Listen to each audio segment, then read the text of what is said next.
حالات کا سامنا نہیں ہے جن حالات کا ہمیں سامنا ہے، اور گزشتہ 15 سال میں قومی دھارے میں شامل ہونے کے لیے اور قومی قیادت کے ساتھ شامل ہونے کے لیے ہمارے پاس پاکستان کے پاس فائنینشیل اسپیس نہیں بچی اور ہمارے پاس پولیٹیکل اسپیس نہیں چھوڑی گئی ہے۔ تو ہمیں تو ایک دن میں ایک لمحہ جو ہے ہمارے لیے قدم پھونک رکھنے کی ایسے موقع پر ہمیں تو آپ کی وجہ سے بڑا حوصلہ ہے کہ ہم دوسری طرح بھی سوچنے کا ایک آپشن ہمارے پاس آیا ہے، اور ہم آپ سے آج بھی درخواست کی ہے کہ اس خصوصی حالات میں جس سے ہم گزر رہے ہیں، ہم ایک سیاسی جماعت کی حیثیت سے بھی، ایک قوم کی حیثیت سے بھی، اس کی 50 سال کی داستان ہے جس کو میں دہرانا مناسب نہیں سمجھوں گا، آپ جانتے ہیں، اور 15 سال سے تو ہم دیوار سے لگا نہیں دیے گئے، دیوار پہ چنوا دیے گئے۔ تو جو ہمیں لگے گا ہمیں سانس لینے کی اجازت مل رہی ہے، اور آپ کو پتہ ہے کہ وہ جماعتیں جو آج اپوزیشن میں بھی ہیں، الحمدللہ اللہ کا شکر ہے کہ ان کا کوئی کارکن لاپتہ نہیں ہے۔ ہمارا ابھی بھی حکومت میں ہوتے ہوئے 100 سے زیادہ لوگ لاپتہ ہیں۔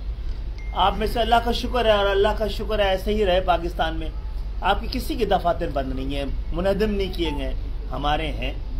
اس حکومت سے ہمیں یہ تھا کہ کم سے کم وہ ہمیں حکومت میں رہنے کا جواز تو رہنے دیتی۔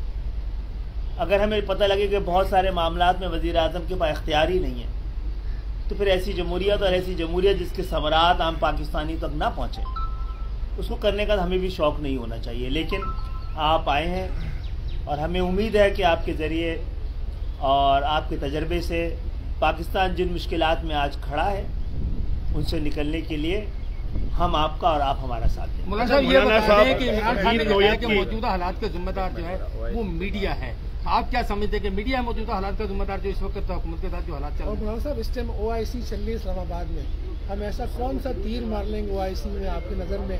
کشمیر پہ کیا مکمل قرارداد پاس کروا سکیں گے، اپنے موقف کو بتلا سکیں گے آج OIC کے اندر موجودہ حالات؟ دیکھیے، ایک ان کی سوچ ہو سکتی ہے، اگر OIC کا اجلاس اسلام آباد میں رکھا گیا ہے تو اس اجلاس کے تاریخ کے تعین سے پہلے حزب اختلاف 23 مارچ کو اسلام آباد میں مہنگائی مارچ کا اعلان کر چکی تھی۔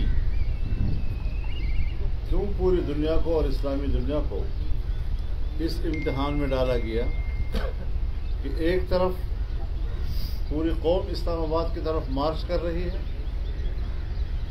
دوسری طرف اس کے خلاف عدم اعتماد آ چکی ہے، یعنی اب وہ قوم کا نمائندہ نہیں ہے، اور ان حالات میں وہ پوری قوم کو، لانگ مارچ کو، عدم اعتماد کی تحریک کو باہر کے مہمانوں کے ذریعے کاؤنٹر کرنے کی کوشش کر رہے ہیں۔ ایسے وقت میں بھی ہم مہمانوں کو خوش آمدید کہتے ہیں۔ مہمان کا احترام ہم پر لازم ہے، ہم انہیں حکومت کا مہمان نہیں، قوم کا مہمان اور پاکستان کا مہمان سمجھتے ہیں، اور اسی وجہ سے ہم نے 23 مارچ کے بجائے 25 مارچ کی شام کو مارچ کے قافلے اسلام آباد میں داخل ہونے کی ہدایت دی۔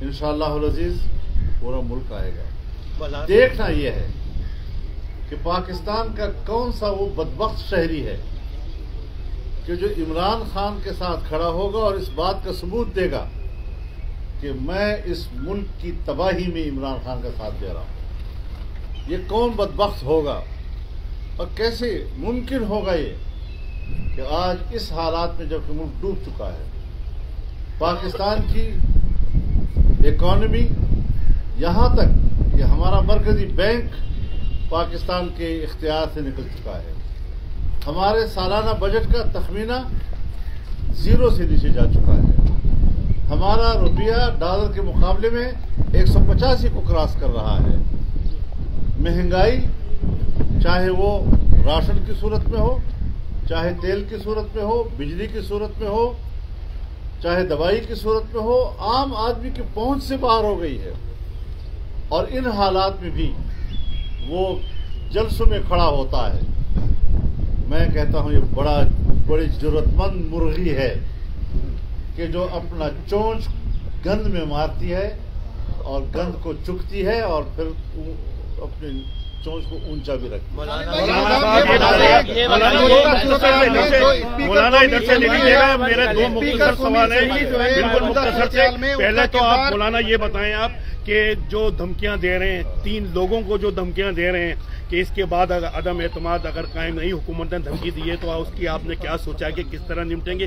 دوسرا یہ ہے کہ جب وزیر اعظم جائیں گے تو سوچ یہ آ رہی ہے کہ وہ جب خود نہیں کھیلیں گے وہ کسی کو کھیلنے نہیں دیں گے, سسٹم ڈی ریل کی طرف نہ چلا جائے. تو اس حوالے سے آپ کیا سوچ رہے ہیں؟ اسی کے ساتھ میرا ایک سوال ہے کہ تحریک انصاف کے اراکین سندھ اسمبلی یہ بھی اعلان کر رہے ہیں کہ انصار الاسلام کے مقابلے میں وہ اپنی ایک فورس تیار کریں گے اور اپنے اراکین کو تحفظ فراہم کریں گے. کیا کہیں گے آپ؟ حضرت بات یہ ہے کہ ہر پارٹی وہ اگر ایک رضاکاروں کی تنظیم رکھنا چاہتی ہے تو رکھے, اور ہیں. پھر انہوں نے جو ٹائیگر فورس بنائی ہوئی ہے اس کے مقابلے میں ہمارے تو خادم ہیں.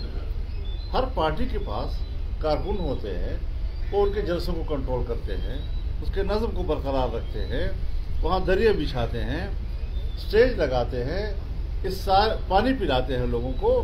اس خدمت میں جو تنظیم ایک پارٹی کے دستور کا حصہ ہے, وہ دستور جو الیکشن کمیشن میں رجسٹرڈ ہو چکا ہے, اس طرح کے سوالات پیدا کرنا کہ چونکہ یہ مذہبی لوگ ہیں, چونکہ یہ داڑھی پگڑی والے لوگ ہیں, آج کل بڑی آسانی سے ان کو نشانے پہ رکھا جا سکتا ہے, جلدی سے ان کی نسبت دہشت گردی کی طرف کی جا سکتی ہے.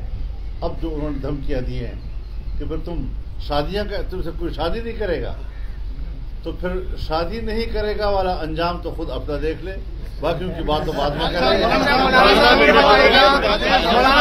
مجھے دیکھیں کہ سندھ اسمبلی کے اوپر, سندھ ہاؤس کے اوپر جو انہوں نے حملہ کیا ہے, یہ کس شرافت کا نام ہے؟ لاجز میں اگر 10 رضاکار موجود تھے, 10 اور 10 کو 70 بتایا گیا جھوٹ بول کر, اور 10 اپنے ممبران پارلیمنٹ کے ساتھ ایک لاج کے اندر موجود ہیں, منقسم لاجز میں بھی نہیں, اور ایک ڈرامہ رچایا گیا کہ یہ تو پتہ نہیں کوئی ہلہ بول گئے تھے جیسے انہوں نے لاجز پہ قبضہ کر لیا تھا.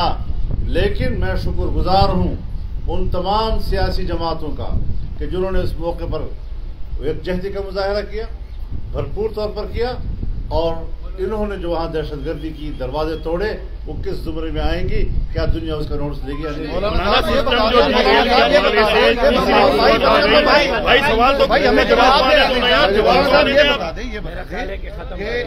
ایم سمیت جو حکومت کے اتحادی ہیں وہ فیصلہ کرنے میں دیر کیوں لگا رہے ہیں؟ کہیں یہ آپ کے ساتھ ڈبل گیم تو نہیں کھیل رہے؟ یہ مجھے بتا دیں. اور اس کے ساتھ ساتھ اسپیکر قومی اسمبلی کا کیا کردار ہے؟ کیونکہ کہا جا رہا ہے کہ وہ 25 کو اجلاس بلائے گا اور کچھ بھی نہیں کرے گا, وہ آئیں بائیں چائیں ہو جائے گا.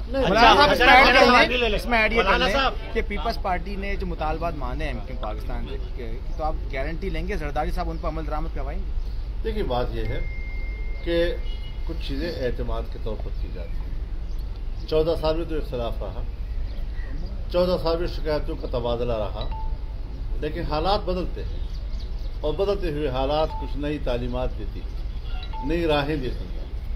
آج جب دونوں جماعتوں کے درمیان رابطہ ہو چکا ہے, ان کی ٹیمیں ایک دوسرے کے ساتھ بیٹھی ہوئی ہیں, اور پیپلز پارٹی نے یہ اشارہ دے دیا ہے کہ ہم ان کے مطالبات تسلیم کرنے کو تیار ہیں, اور بلدیات کے نئے ترمیمی بل میں ہم ان کے مطالبات کو سمونے کے لیے تیار ہیں, تو اس کے بعد تو میرے خیال میں بحث ختم ہونی چاہیے.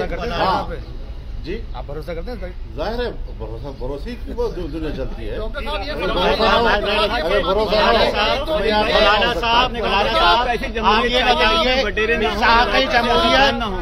جمہوریت میں نواز شریف صاحب نے پیپلز پارٹی کا ساتھ نہیں دیا, بہت سارے معاملات ہوئے. آپ اس بات کی گارنٹی ایسی کیا دینے آئے متحدہ قومی موومنٹ کو کہ جو ہے وہ یہاں پر اس پر عمل ہوگا؟ آپ ان کو ضمانت دے رہے ہیں کیونکہ بہت پکے ضمانتی بنے آپ اس ٹائم پر. یہ فرما دیجیے